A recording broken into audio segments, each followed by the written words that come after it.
Bien, je pense qu'on va attendre encore 2 minutes. Je crois qu'il y a d'autres personnes qui vont se connecter. Bonjour à tous.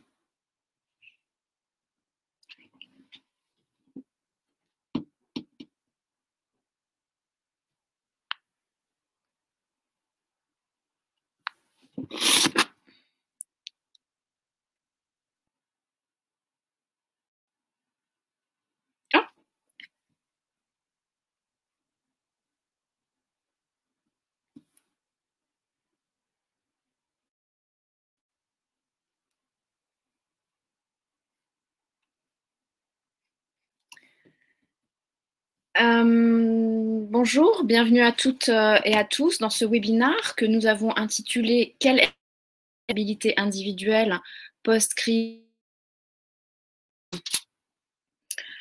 Notre réflexion s'est développée au cours d'un hackathon qui a été organisé par la DETAM le premier. Bon, depuis, l'eau a coulé sous les ponts. Enfin, ce hackathon a donné lieu à l'édition d'un livre blanc. Depuis, l'eau a un petit peu coulé sous les ponts, donc notre réflexion à ce moment-là a évolué, ou alors au contraire sera illustrée par des exemples. Voilà. Pour que ce webinaire se déroule bien, je vais vous demander de couper vos micros et caméras.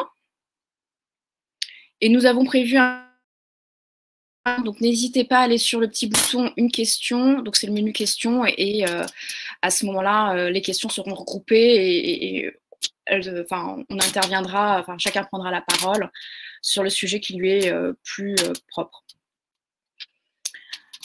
Concernant les intervenants, alors on a Delphine Durand-Le Sec, coprésidente du club ADETEM Innovation et consultante senior, Christophe Labarre, CEO Generous Connect, et moi-même, donc Marie-Christine Schwartz, consultante RSE chez Four Rivers. Mon expérience se situe essentiellement dans l'industrie textile, donc les exemples que je vais vous proposer viendront de l'industrie textile.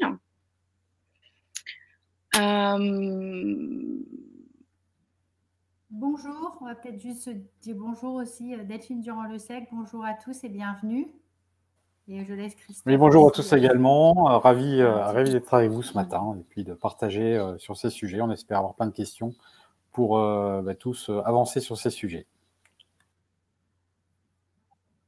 Juste aussi une précision par rapport aux questions. On va modérer au fur et à mesure de la présentation les questions qu'il serait mieux de mettre sous question, mais si vous en mettez certains sous chat, je les regrouperai aussi et on va plutôt les garder pour la fin, sauf si certaines questions concernent une partie en particulier et viennent justement questionner ou débattre sur un point qu'on aura évoqué.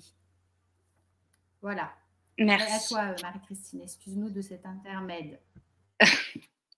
Alors, donc voilà, c'est les questions qu'on s'est posées pour faire ce webinaire. Donc, on a vu au cours de la crise émerger en particulier pendant le confinement, des nouveaux comportements et de nouvelles pratiques, mais seront-ils profonds et durables? Question. Comment et dans quelle mesure une stratégie RSE peut-elle intégrer ces changements et les installer dans la durée?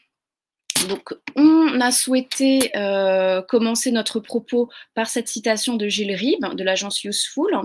De plus en plus d'entreprises sont attendues sur leurs engagements sociétaux et la crise du Covid apparaît comme un révélateur. Voilà. Alors, je vais intervenir sur la première partie. Delphine prendra en charge la deuxième partie. Christophe interviendra sur la troisième et la quatrième partie. Et je reprendrai la parole sur le point 5. Alors, un des premiers effets de la crise du Covid sur la chaîne d'approvisionnement, et on l'a vu même avant notre confinement, c'est-à-dire quand la Chine a commencé à se confiner, on a vu les problèmes qu'il pouvait y avoir sur la chaîne d'approvisionnement, la fragilité d'une chaîne d'approvisionnement et les difficultés également qu'on pouvait avoir à s'approvisionner sur les marchés internationaux. De là a surgi l'idée d'une relocalisation de la production. Alors, évidemment, relocalisation textile, pour les masques, parce qu'on était en cruel manque de masques, mais aussi de médicaments. La lutte contre le Covid, donc on a vu également des couturières reprendre du service. Je vous rappelle que c'est un métier c'est un secteur qui a été décimé dans les années 90 au moment où la Chine est rentrée dans l'OMC, et ces métiers à faible valeur ajoutée ont été perdus. Et donc, des couturières ont tout à coup repris une place importante. Bon, évidemment, au début de la crise, on a vu rapidement LVMH, qui a une vraie stratégie, enfin un vrai pôle RSE, a rapidement mis à disposition son outil de production, notamment pour tout ce qui est chaîne de parfum, au service de la lutte contre le coronavirus, en produisant des gels hydroalcooliques. Mais aussi des structures plus petites, comme par exemple, je pense au tissage de Charlieu, qui, sur LinkedIn, a lancé des appels pour proposer de mettre à disposition sa chaîne de production et souhaitait être mis en contact avec le ministère de l'industrie, de la santé, pour faire homologuer son masque. Une autre petite structure aussi donc a eu cette initiative, c'est venu de la dirigeante, je pense à Céricine, qui fait de la soie et qui a effectivement souhaité mettre son outil de production au service de la lutte contre le Covid en produisant des masques. Alors oui, ça j'ai fait un jeu de mots, circuit court et court-circuit. Et bon, ici, en termes de prise d'initiative individuelle, enfin de responsabilité individuelle et de RSE, je pense qu'au moment où on a été confiné, il y a beaucoup de choses qui se sont passées. Et en fait, je vais reprendre une phrase de Claude Alfandéry, ancien résistant et fondateur du Conseil national. Et il dit qu'un esprit de solidarité renaît lorsqu'il y a un risque d'un monde invivable. Et c'est vrai que la fermeture des lieux de rassemblement, ça ressemblait peut-être à ça, ce monde invivable. Et c'est peut-être ça qu'on n'avait pas envie de voir. Donc à ce moment-là, ce qui s'est passé avec le confinement, on a vu, excusez-moi, on a vu naître et renaître beaucoup.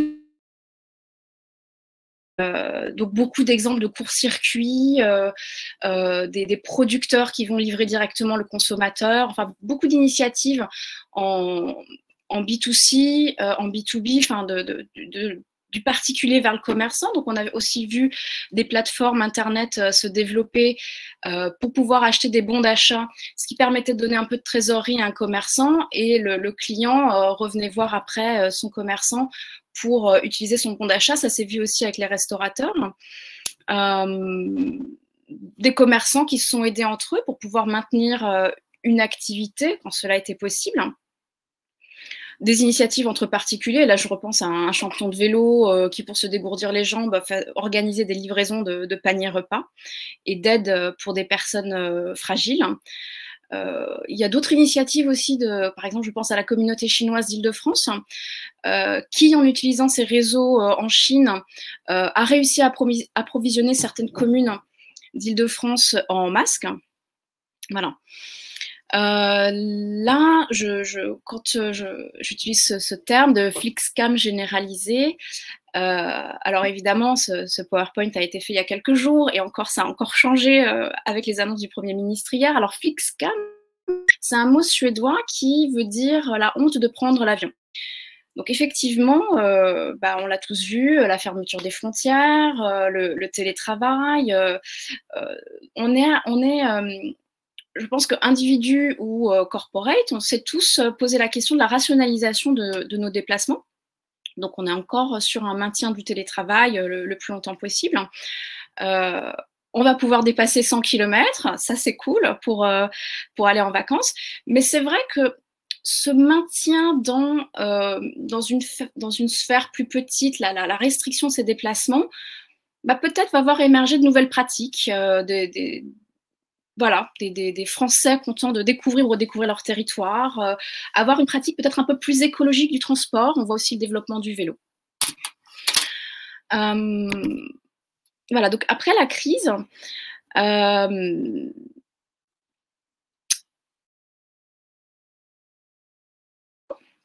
voit bien que l'activité a repris en mode dégradé. Et qu'on va. Alors, évidemment, je ne le souhaite pas. Évidemment, alors, voilà, j'avais préparé ça. Et on ne s'achemine pas vers quelque chose, vers un mode dégradé, vers des alternances de confinement, déconfinement, mais après tout, on ne sait pas. Et les petites entreprises qui n'avaient pas de site marchand, j'ai envie de dire, c'est un peu le moment de remettre en place un site marchand et en tout cas d'organiser leurs activités en mode dégradé, donc de prévoir un plan de continuation d'activité. Je pense alors à des plus grosses structures qui, elles, avaient déjà mis en place des sites internet, qui avaient déjà un mode de distribution des sites marchands. Peut-être un peu plus omnicanal et ne plus fonctionner seulement en silo. Voilà, travailler sur cette idée de comment on va pouvoir peut-être switcher d'un mode déconfiné, confiné assez rapidement. Alors, dans les idées Quick Win, je vous ai écrit, j'ai juste mis cette petite phrase sur cette petite phrase, sur réfléchir à de nouveaux KPI. Vraiment, on sait tous que la RSE, ce n'est pas du déclaratif, il faut pouvoir prouver ce qu'on annonce. Donc, se fixer des objectifs en lien avec sa raison d'être, mettre en place un plan d'action, mesurer les résultats et ainsi de suite. En fait, ce qu'il faudrait, quand c'est possible, évidemment, parce qu'il y a autant de structures, toutes les structures sont différentes, mais peut-être regarder qu'est-ce qui a fonctionné pendant cette période de confinement, qu'est-ce qui a fonctionné, quels sont les fournisseurs, les interlocuteurs que j'ai pu rajouter à mon panel et qui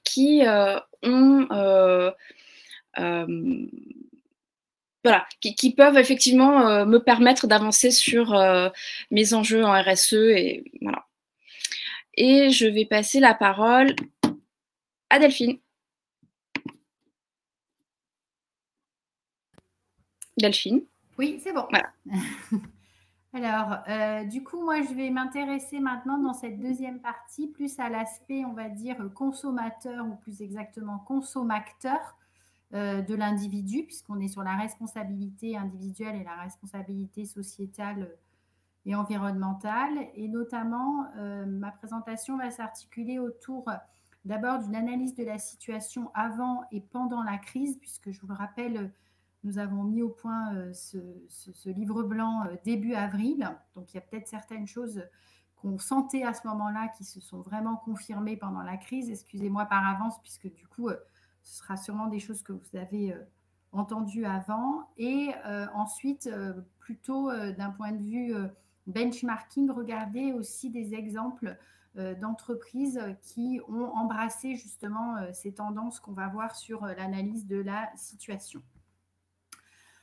Donc là, c'est une source YouGov de mars 2020 qui disait qu'après la crise, 2 Français sur 3 pensent adopter un comportement plus éco-responsable. Ça veut dire quoi? En tout cas, nous, ce qu'on avait envie de développer au moment où on a fait ce hackathon, c'est qu'on avait vraiment l'impression qu'on rentrait dans une phase de ce que j'ai appelé la déconsommation. Cette déconsommation qui avait été déjà entamée justement dans le cadre d'une démarche souvent écologique s'est confirmée pendant la crise avec bien sûr moins d'offres, contraintes, y compris online. Donc, on a eu un vrai recentrage sur des catégories essentielles. Dans le livre blanc, je parle des besoins primaires de Maslow, donc sur l'alimentation, sur la santé et sur la sécurité. On a vu aussi dès le début des secteurs fortement impactés par le changement, entre guillemets, de contexte, la mode. J'écoutais hier, je ne sais pas si certains d'entre vous ont assisté à la présentation excusez-moi, de Kantar, qui a fait un zoom spécifique sur la mode. On voit que oui, certes, en Chine, on a eu plutôt des phases, en tout cas en début de revenge consumption, en France des queues devant Zara, mais en tout cas, on a l'impression que cette déconsommation de la mode est plutôt en train de se confirmer et que le secteur est quand même très fortement encore impacté aujourd'hui en déconfinement par ce qui vient de se passer. Le luxe également. Alors, j'entendais hier sur l'émission Quotidien Antoine Arnaud dire que le luxe était, on ne peut plus éco-responsable parce qu'il permettait la durabilité. En tout cas, c'est la démarche qu'il présentait sur le groupe LVMH. Il n'empêche que même si c'était peut-être un petit plaisir, il y a beaucoup de personnes, on le verra juste après, qui sont dans une situation économique très, très difficile.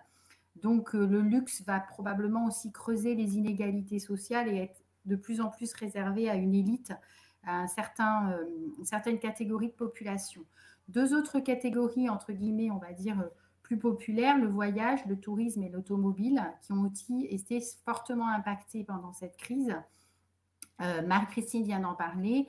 2 catégories qui peuvent être aussi aujourd'hui source de pollution, on va le voir juste après, puisque ce confinement et cette crise ont été pour le coup très vertueuses pour la nature, puisqu'on a vu une chute de la pollution importante dans pas mal d'endroits dits épicentres de pollution.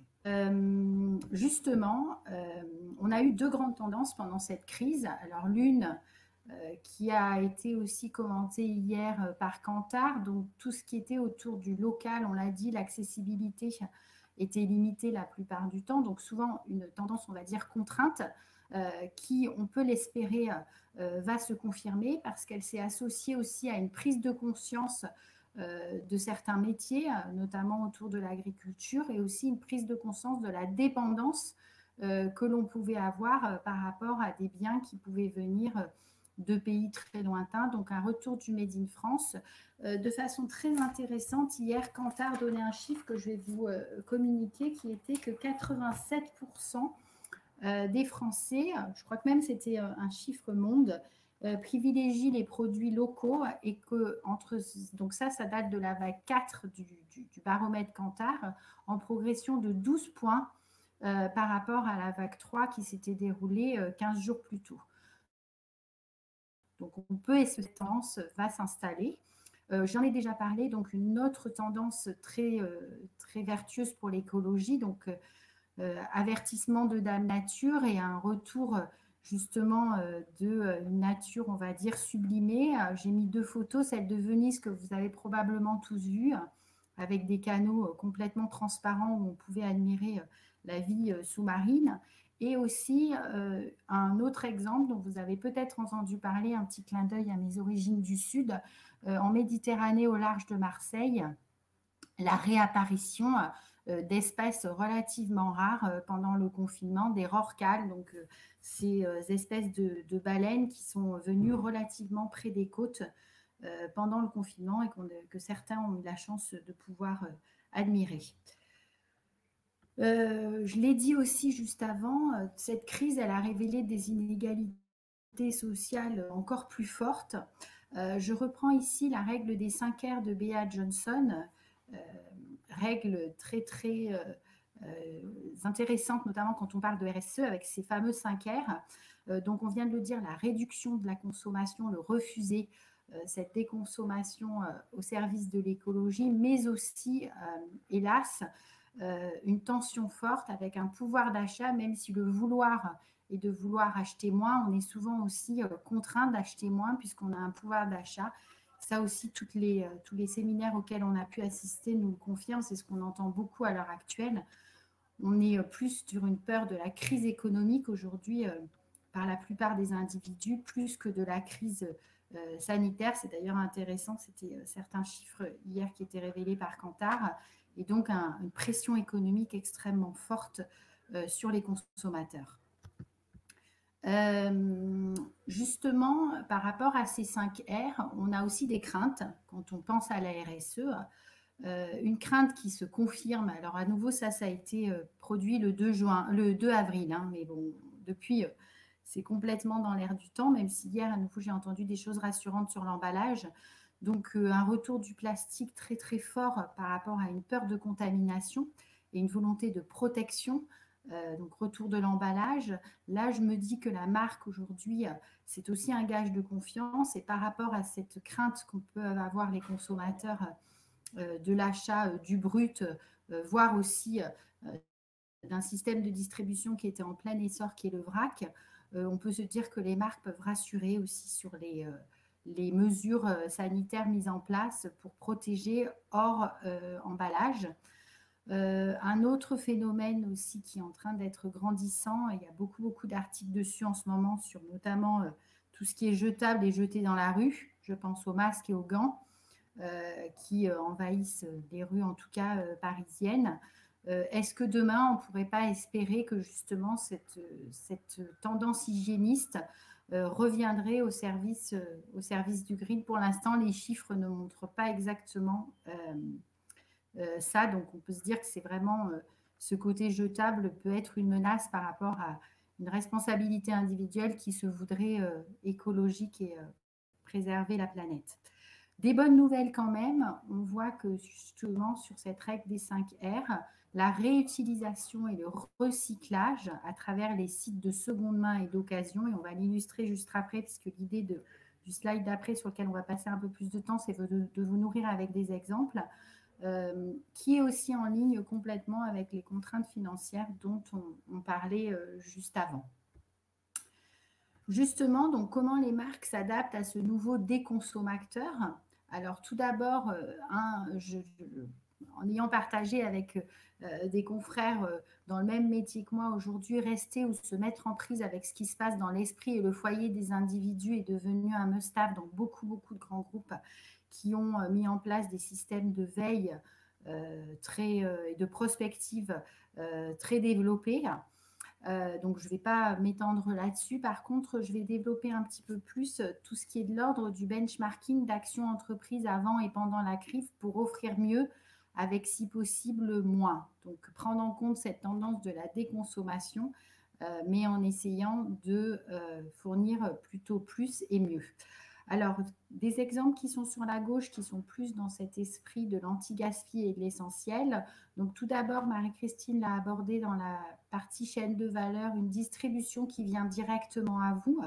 C'est l'exemple de Rungis Livré chez vous qui a très vite mis en place un système de livraison. Donc, on le sait tous, hein, aujourd'hui, la livraison, c'est vraiment le nerf de la guerre par rapport au fait que les gens se déplacent de moins en moins en magasin, y compris depuis les déconfinements. Hein. À nouveau, les chiffres publiés hier montrent que le retour en magasin n'est pas aussi fort que ce qu'on pouvait l'espérer.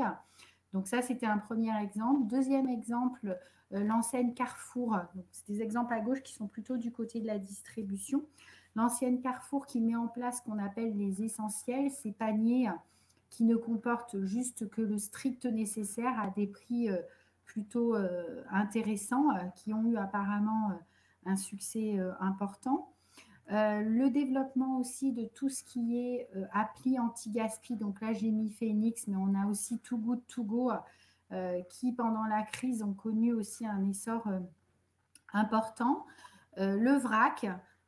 Alors, le vrac, aujourd'hui, j'en ai parlé par rapport à l'emballage, hein, qui connaît des challenges, mais qui est prêt à les relever. Je voyais hier qu'il y avait une annonce justement du responsable de Day by Day, enfin du fondateur de Day by Day, qui disait qu'il avait créé à Rennes, je crois, la première place où en fait il fait venir des producteurs pour justement donner un nouvel essor au vrac, où tout est sans emballage. Et enfin, l'initiative de Picard qui a décidé, pour ne pas gaspiller, de récupérer des producteurs, des ingrédients afin qu'ils ne soient pas jetés. Toujours côté des 5R et de recyclage et de la réutilisation, voire du coproduit, un exemple que j'ai trouvé aussi très intéressant aux États-Unis de Nordstrom, qui a développé ce qu'il appelle le re-commerce, un programme online et en magasin qui permet de remettre en vente certains articles qui auraient été renvoyés pas forcément dans un état entre guillemets impeccable, notamment par rapport au e-commerce. Quand on retourne des choses qui ne nous conviennent pas ou qui ne nous vont pas, Nordstrom, au lieu de les jeter ou de les mettre dans des circuits qui vont probablement aller en déchets au final, a créé un système pour les revendre. De la même façon, Miliboo, une ancienne de meubles qui a reconditionné, comme on le fait pour les téléphones, les meubles qui peuvent lui être renvoyés, usagés et d'occasion. Donc maintenant, sur le site miliboo.com, je vous ai mis la capture d'écran. Vous avez possibilité d'acheter neuf, mais vous avez aussi la proposition du même article à un prix bien sûr bien inférieur, reconditionné.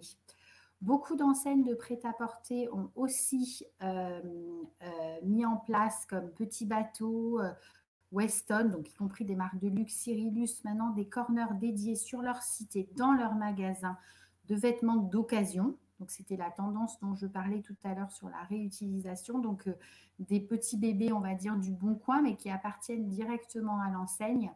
Une des enseignes qu'il a lancées récemment est aussi le site de vêtements Bâche. Donc, pas forcément d'ailleurs des vêtements des années précédentes. Hein. Ça peut être des vêtements de l'année qui sont tout simplement remis dans le circuit.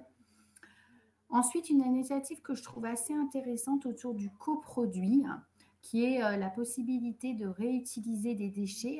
Donc, j'ai pris l'exemple de Nespresso et Carandache.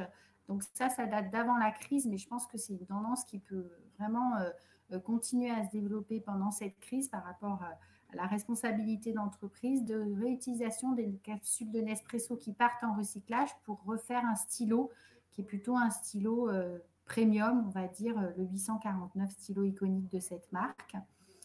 Enfin, l'initiative des Gym 1083, on a parlé du local et du Made in France. Donc, à nouveau, c'est une marque qui a pris un essor pendant la crise, mais qui existait déjà depuis quelques années.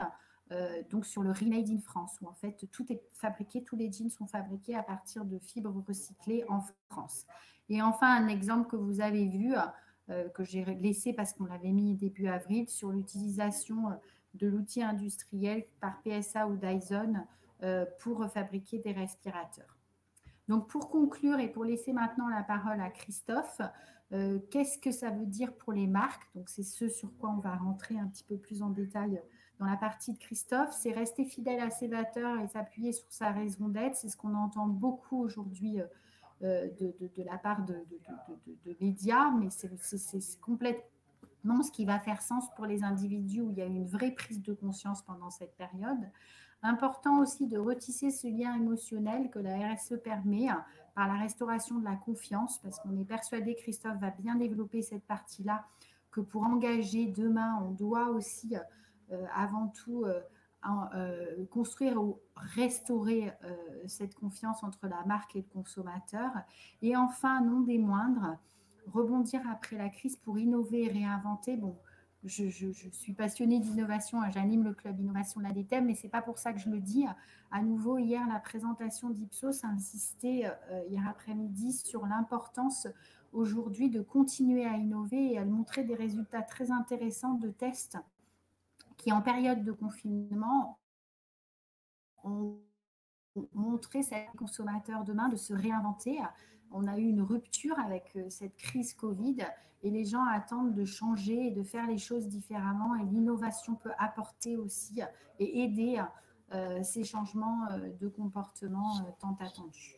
Donc voilà, Christophe, je te laisse la parole pour justement développer toute cette partie sur la marque. Bien, merci beaucoup. Donc, effectivement, dans la continuité de ce qui a été dit par Marie-Christine et Delphine, moi, je vais évoquer plutôt le sujet du comportement des marques dans la crise, de la façon dont elles peuvent tirer des opportunités de la situation qu'elles ont rencontrée. Quand je vais parler de marque, dans le livre blanc, on avait pris le soin de séparer la marque employeur et le brand marketing.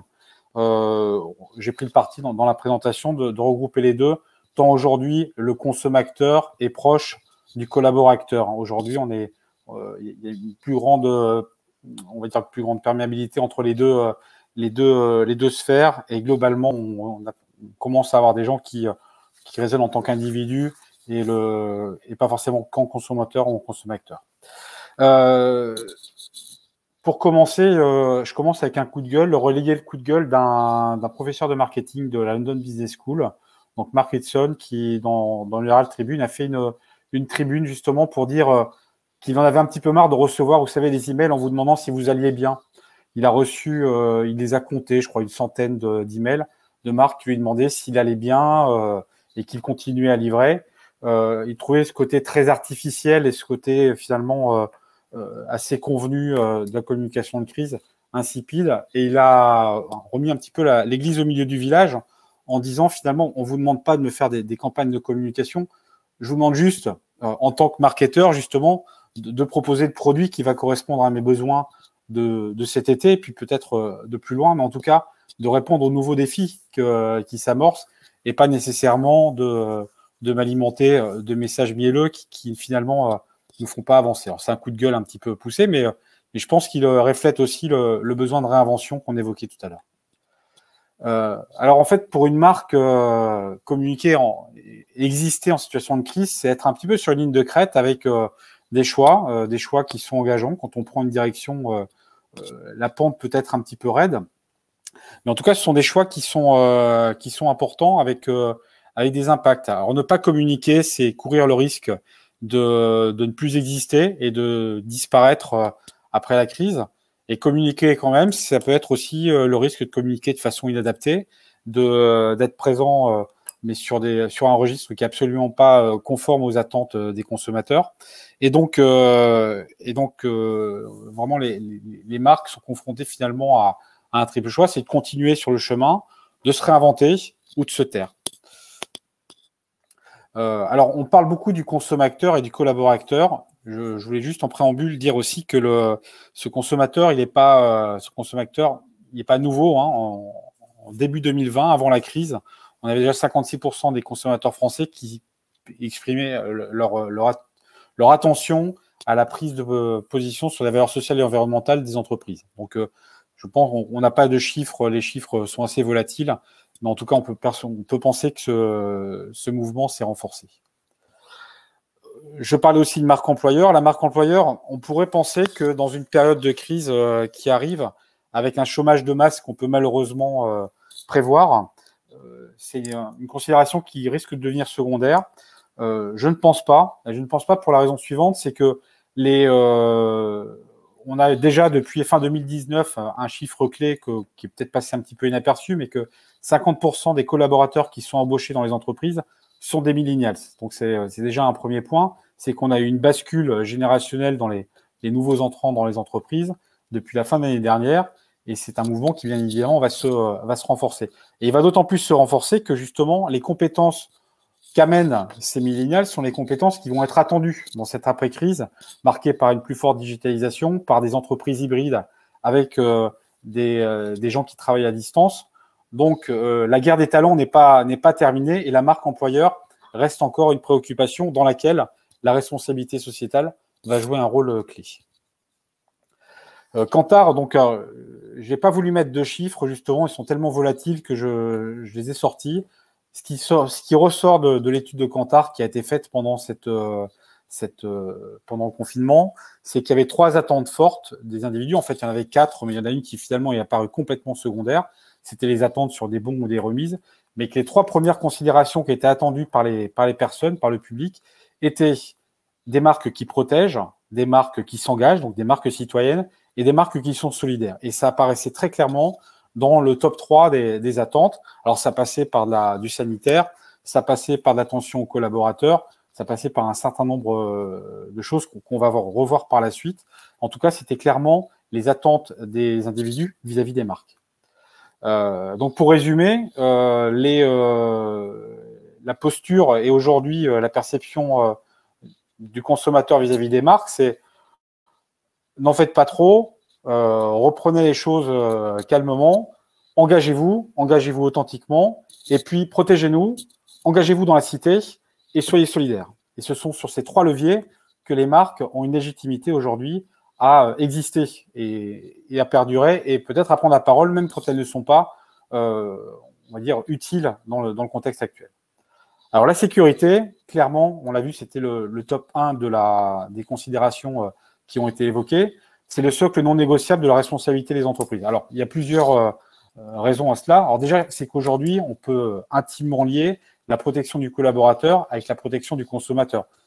Il va de soi que quand on entend que dans un abattoir, il y a des gens qui ont été touchés par le Covid, la première des questions que se sont posées les gens, c'est est-ce que la viande que je vais consommer peut-être elle est également infectée? Est-ce que je peux être contaminé? Donc, il va de soi que dans la grande distribution, on va avoir les mêmes préoccupations.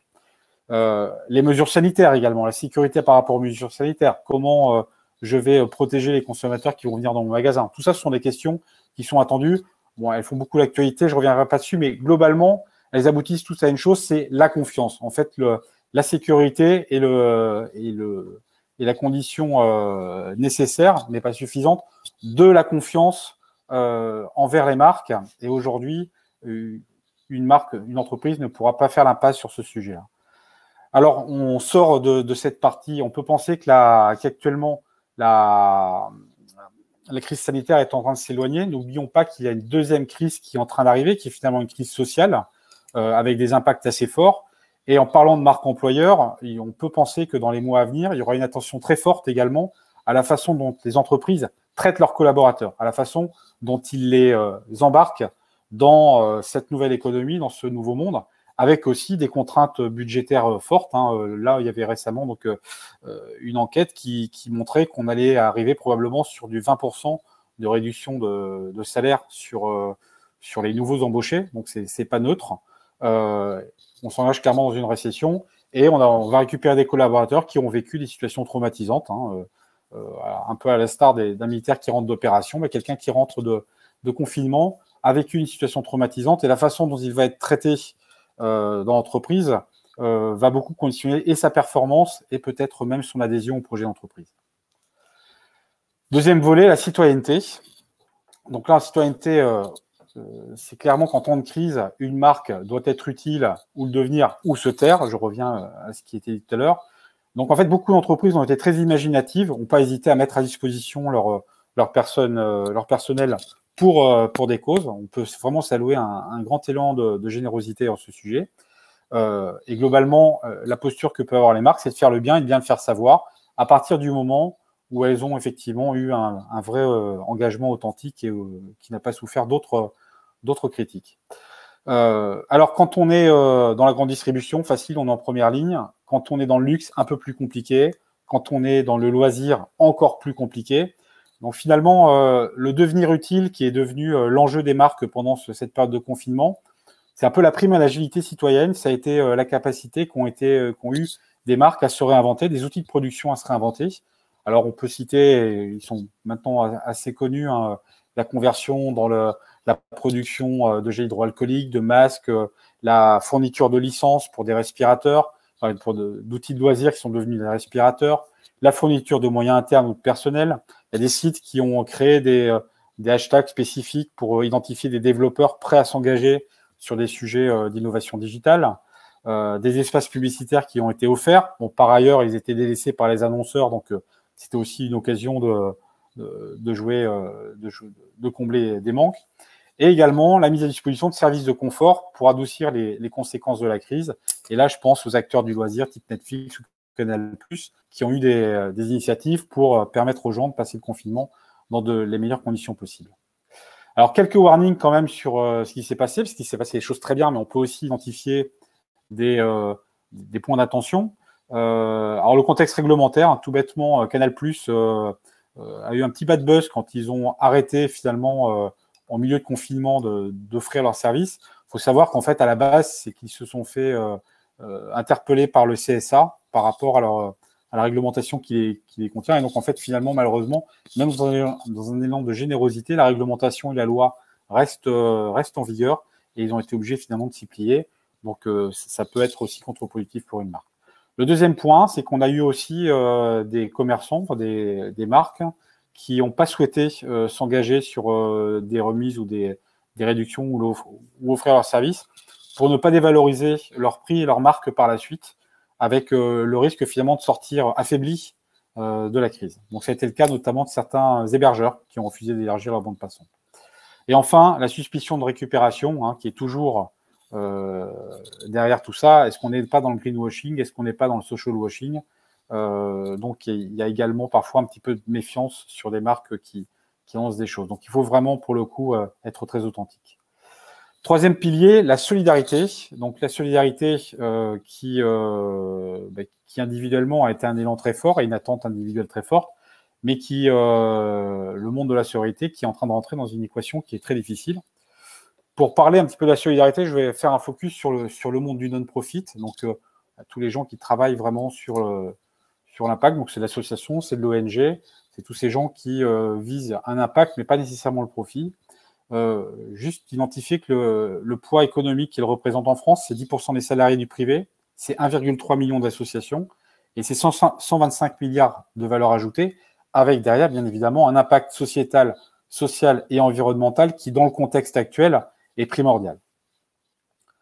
Malheureusement, ce monde il est sous tension pour plusieurs raisons. C'est parce que il est principalement alimenté par deux modes de financement. Le financement des particuliers qui font des dons aux associations et le financement des entreprises qui, dans le cadre du mécénat d'entreprise, font des dons également aux associations. On a bien conscience que dans le monde auquel on arrive, dans la crise économique dans laquelle nous rentrons, ce sont deux sources de financement qui sont appelées à disparaître, ou en tout cas à baisser très très fortement, malgré l'implication individuelle des gens et la sensibilité au sujet. Donc la question qui se pose pour une marque, ça va être finalement de données utiles, ça peut être en tout cas de données utiles et de données en essayant de faire en sorte que l'investissement dans la solidarité permette également à la marque d'optimiser son budget et finalement d'avoir un vrai retour sur investissement sur les dons qu'on fait. Alors, j'ai distingué deux types de dons. On va parler des dons que j'appelle top-down, c'est-à-dire impact d'image, c'est-à-dire que ça va être une entreprise qui va choisir de soutenir une cause particulière parce que ça correspond à son core business. Là, finalement, c'est l'entreprise qui va imposer la cause et qui va déterminer que par rapport à son activité, il est de bon ton de soutenir telle ou telle association. C'est le mécénat, finalement, qu'on connaît de manière assez classique.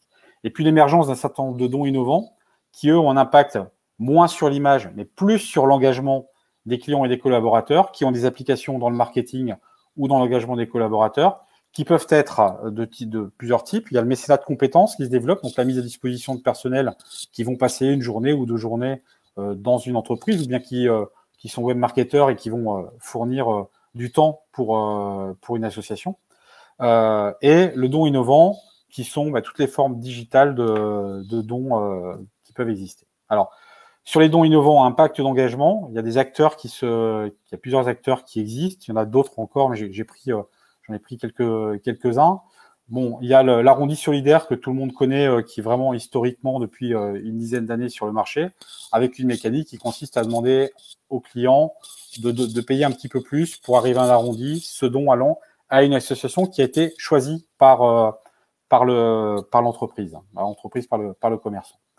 On va également trouver la même chose avec Rien C'est Tout, donc qui travaille avec vraiment de grandes enseignes, la Fnac, mais on peut penser aussi à SNCF, donc qui va proposer aux gens de pouvoir faire des dons sur 4 causes, et on est également sur une dynamique d'arrondi, c'est-à-dire que la personne paye un petit plus, ou c'est 1 euro, paye en plus pour pouvoir justement soutenir une cause, hein, on parle en cause, 4 causes qui sont proposées par Rien C'est Tout.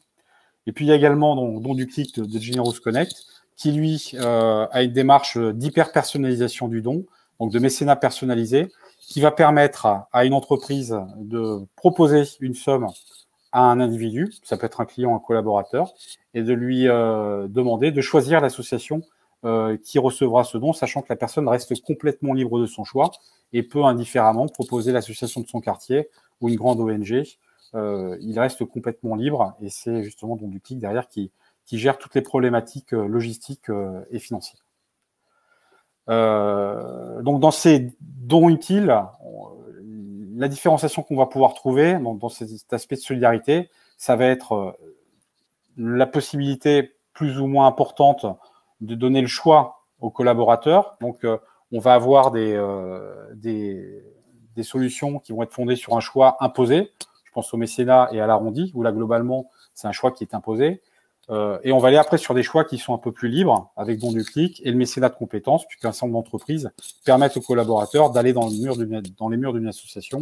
Ils reviennent avec le certificat de présence, et à partir de là, effectivement, le dispositif du mécénat se déclenche et on peut rentrer dans une très grande personnalisation. Et puis, deuxième point, le don utile plutôt dans le volet de marketing commercial, où là, on va retrouver encore les choix imposés, les choix définis par le core business de l'entreprise, donc le mécénat classique et l'arrondi. Et puis après, les choix plus personnalisés, comme Un Rien C'est Tout ou Don du Clic, avec un choix plus ou moins important en fonction des systèmes. Et on pourra noter que dans les solutions qui sont proposées, il y a également un impact business qui peut être recherché, puisque ces solutions vont peut-être travailler sur l'engagement, sur la dynamisation des ventes, et l'idée d'intégrer la générosité dans le fonctionnement des entreprises, des marques, de l'intégrer dans leur e-commerce, va être probablement une tendance forte dans les mois à venir, puisque justement, ça va permettre de concilier à la fois les objectifs commerciaux des entreprises et la nécessaire solidarité à laquelle nous sommes confrontés. Donc, pour résumer, la question de l'existence des marques dans la crise peut se résumer comme ceci. Si vous êtes authentique, si vous êtes cohérent, si vous avez trouvé la manière d'avoir un impact réel, alors que ce soit en étant utile ou en étant citoyen ou en étant solidaire, pas forcément, ça peut ne pas être sur tous les registres, mais en étant au moins ou utile, ou citoyen, ou solidaire, on a une légitimité à communiquer et à exister dans la crise. Dans les autres cas, il est beaucoup plus compliqué de s'exprimer et il est peut-être même préférable de se taire. Voilà, j'en ai terminé. Je cède la parole à Marie-Christine, à qui et je profite de l'occasion pour lui souhaiter un joyeux anniversaire. Merci. Merci. Bon, je vais faire vite parce que le temps tourne.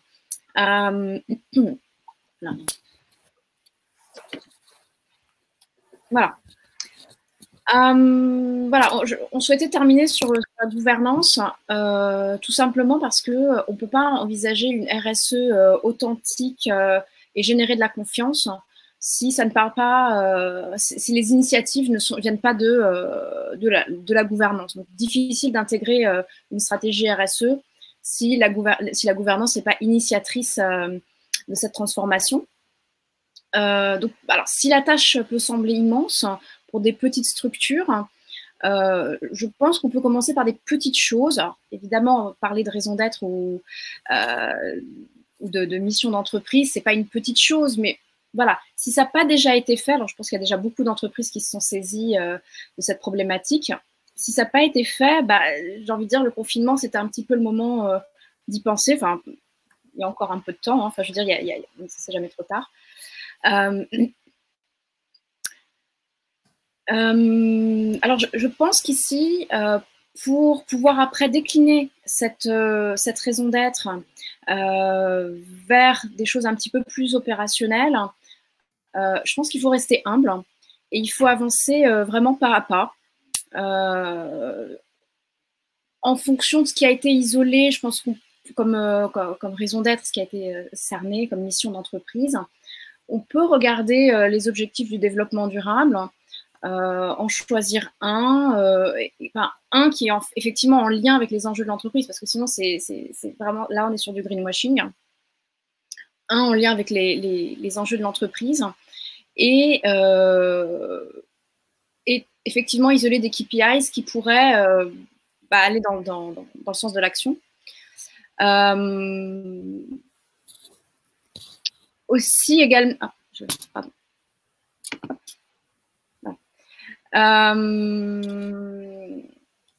Alors, ça, c'est assez bien fait. Je sais que quand on parle de GRI, ça paraît assez nébuleux, mais finalement, c'est une vraie documentation, effectivement, bon, un peu étonnant de dire comme ça.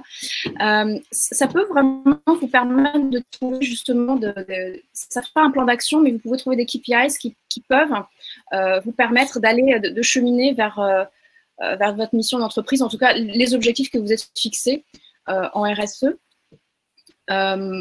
Alors, effectivement, donc c'est un protocole, le GRI, il y a une procédure, il y a une vraie méthodologie. Pour faire simple, on peut commencer par regarder, effectivement, ouvrir les livres de 400, enfin c'est des séries, et se dire si par exemple on est concerné, enfin notre activité est vraiment concernée par la consommation d'eau ou par les déchets, vous avez des livres qui correspondent et regardez qu'est-ce qu'on peut mesurer finalement et mettre en place cette méthodologie de mesure. Ça ne fera pas de vous, ça fera pas de ce rapport et de ces chiffres un rapport du GRI parce que ça nécessite une certaine méthode. Ceci étant dit, c'est déjà un pas. Et voilà, ce qui est important, parce que la RSE, c'est quelque chose qui n'est pas figé, ce qui est important, c'est quand même de rester en mouvement, de faire les choses bien aussi pour susciter la confiance des différentes parties.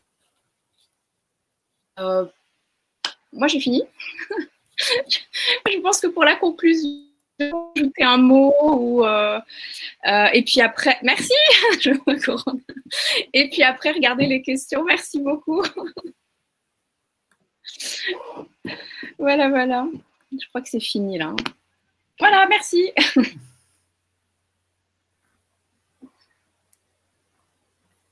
Alors, est-ce qu'on a des questions? Dans l'onglet questions, moi, je ne vois pas de questions. Par contre, on a des commentaires. Je pense que peut-être pour Christophe, tu peux peut-être éclairer là-dessus. On a le commentaire qui est « Parler d'ISR quand de nombreuses TPE sont en mode « Comment survivre ?» C'est pas simple. » Est-ce que tu as… Justement, je sais que toi, tu travailles pas mal avec des TPE, Christophe. Donc, tu as peut-être une position par rapport à ça. On n'a pas un ISR. Là, je pense qu'on fait certainement allusion à l'impôt sur le revenu. Je ne pense pas l'avoir… Alors, c'est moi qui ai rajouté ça. Ouais. Enfin, c'est moi qui… On avait évoqué ça au moment juste au moment du confinement.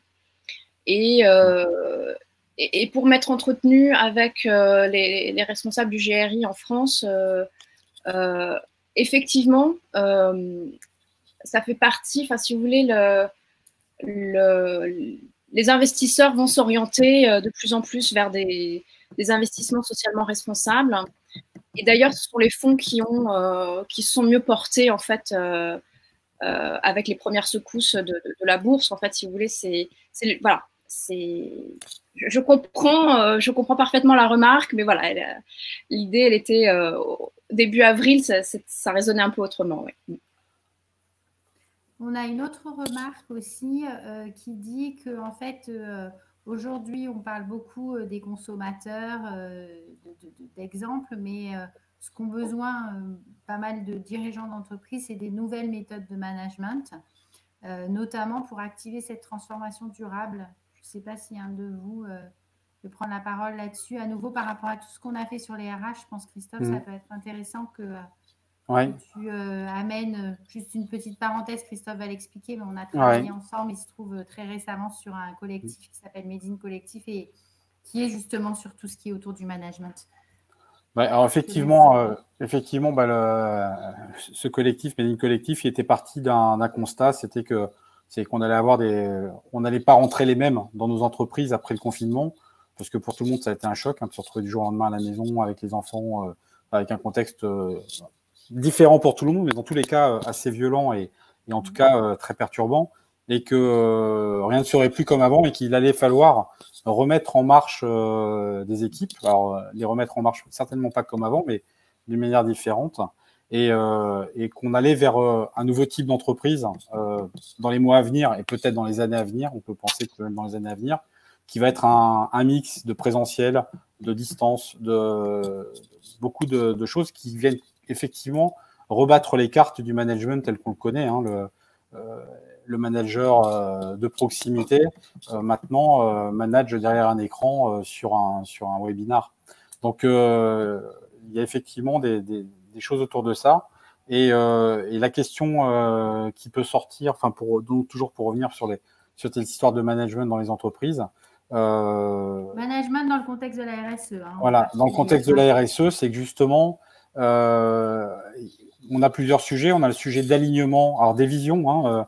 Quand on a distance, on a beaucoup de mal à déjà être aligné sur des objectifs. Et ce qui peut justement border ces objectifs, c'est justement pour les entreprises d'avoir des valeurs claires, partagées entre la personne qui est en présentiel et la personne qui est à distance pour justement garder ce cadre et ses limites finalement, mais qui sont aussi des directions pour justement assurer une cohérence d'ensemble aux équipes et éviter que les gens partent dans tous les sens. Et ça, ce sont les valeurs qu'on va pouvoir affecter au management et au style de management dans les entreprises. Ça peut être la façon dont l'entreprise se positionne et bien évidemment la raison d'être et aussi et la lumière qu'il y a au bout de ces valeurs, c'est pourquoi quelle raison d'être et quelles valeurs on met en avant justement pour atteindre cet objectif. Et après, il y a le deuxième point, c'est l'alignement individuel des gens sur les valeurs personnelles, qui est un autre registre. Oui, je ne sais pas en fait qui est la personne. Moi, je n'ai pas les noms des gens. C'est vrai que ce n'est pas évident de… C'est LSM. Je pense que ça doit être le nom d'une société. C'est cette personne qui avait fait ce commentaire, notamment aux nouvelles méthodes de management pour activer de façon plus robuste la transformation. C'est Guillaume, je pense, qui posait la question. Oui. Business management.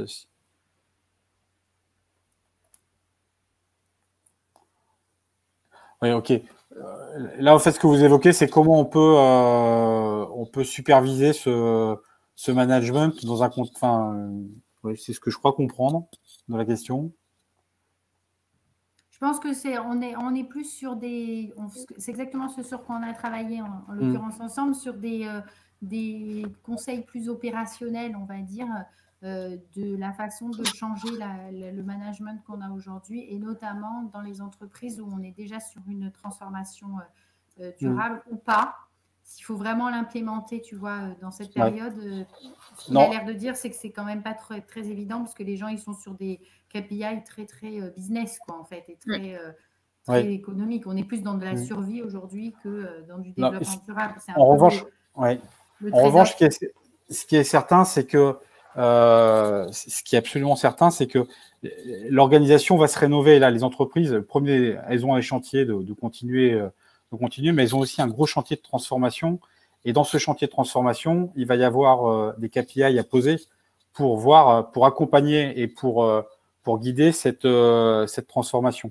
Et il est clair que dans ces KPI, les KPI qui sont liés à la responsabilité sociétale vont être même très importants. Parce que ça correspond à des attentes claires du public, des collaborateurs et des clients. Et puis deux, parce que c'est aussi un facteur de résilience. Aujourd'hui, la prise en compte, par exemple, de la situation personnelle d'un collaborateur, ce n'était pas forcément la priorité d'une entreprise il y a quelques mois, dans le contexte qu'on a vécu, va être une réelle nécessité. Alors non pas parce que, j'ai envie de dire de manière assez crue, non pas par humanisme, mais par réalisme, parce que sinon on perd des collaborateurs et on perd des compétences, et donc l'entreprise va devoir se battre pour recruter des personnes qui n'ont pas le métier. Donc, il y a des vrais sujets d'attention aux autres et de care au sein des entreprises qui vont se dégager et qui sont posés par cette nouvelle organisation qui est en train de se mettre en place. Je suis en train juste de lire les commentaires. Donc, j'ai précisé justement, Guillaume, oui, pour le management humain, mais je vais parler surtout du business management. Donc, je pense que tu as répondu à la question par rapport au KPI, etc. Le télétravail entendu, c'est un vrai risque pour la démarche RSE. Une entreprise s'appelle une société. Et ceci ajouté aux difficultés financières. Comment aider ces entreprises à poursuivre leur démarche, en fait? Oui. Ben, en fait, très clairement, la RSE n'est pas forcément. Le risque serait de considérer qu'on ne peut plus faire de RSE maintenant qu'on est en télétravail. Il y a d'autres façons peut-être de. Alors, on a évoqué différentes façons finalement d'exercer sa responsabilité sociétale. Je ne suis pas sûr que la démarche RSE soit compromise par le télétravail. Il faut la réinventer avec le télétravail, je pense. Oui, puis il y a quand même 3 piliers dans la RSE. C'est vrai que bon, je vais effectivement dans ce sens où une entreprise, c'est une société, donc c'est un lieu où il y a du lien qui se crée entre collaborateurs et donc des choses qui émergent.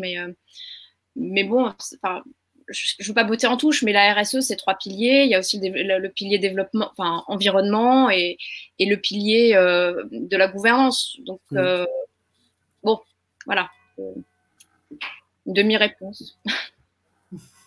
En revanche, il y avait en haut, effectivement, Evelyne Jardin là, qui précisait qu'il y avait beaucoup d'associations vivaient de subventions et que de ce côté-là, effectivement, l'avenir n'était pas rose. Alors, il y avait juste un petit, je crois avoir mis une petite flèche pour dire qu'il y avait des subventions, mais effectivement, on peut aussi penser que, très clairement, le monde de la solidarité est en grande difficulté. On n'en a jamais eu autant besoin.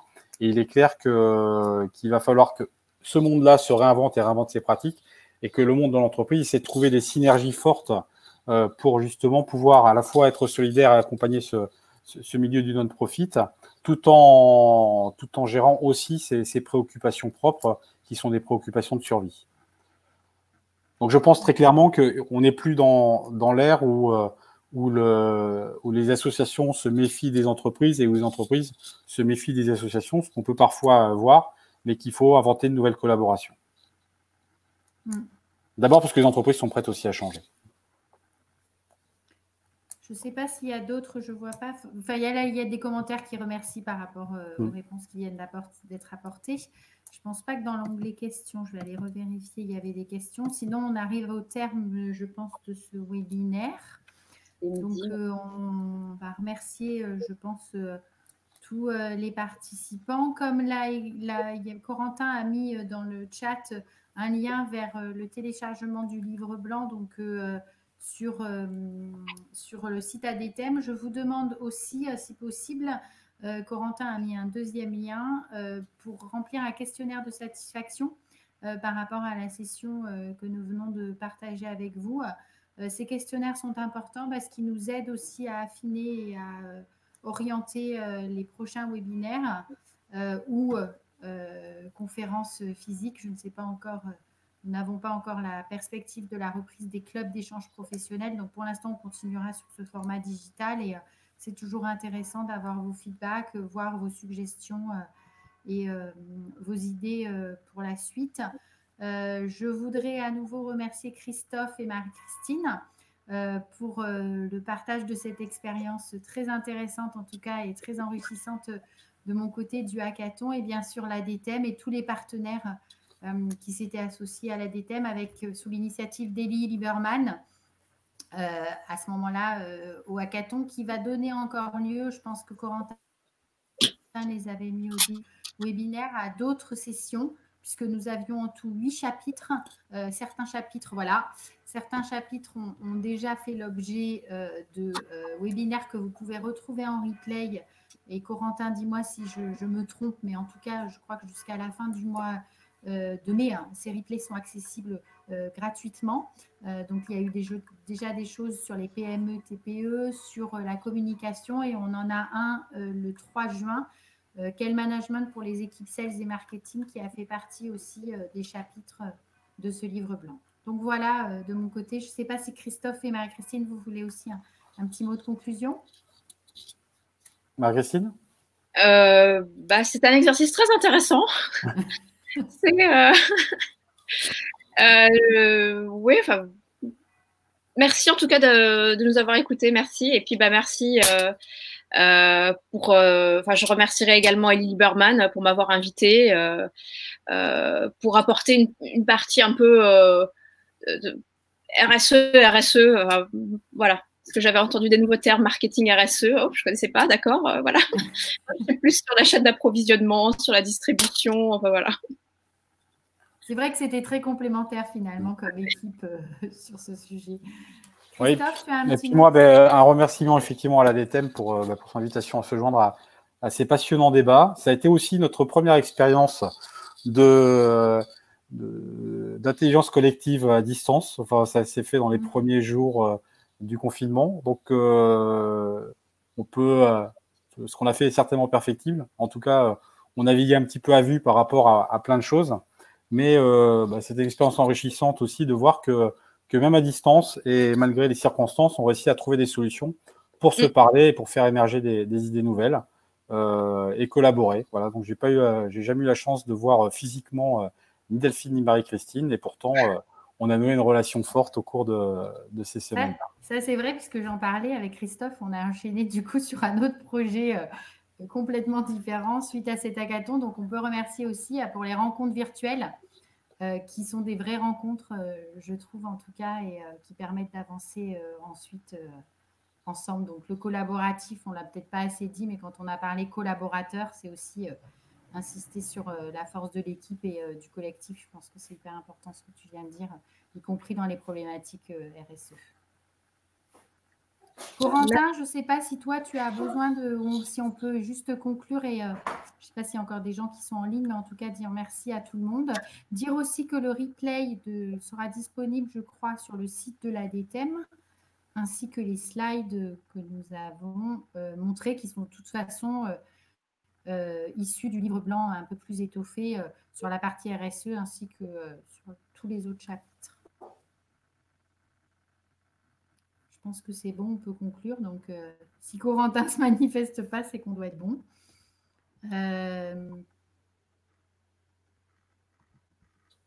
Questionnaire de satisfaction.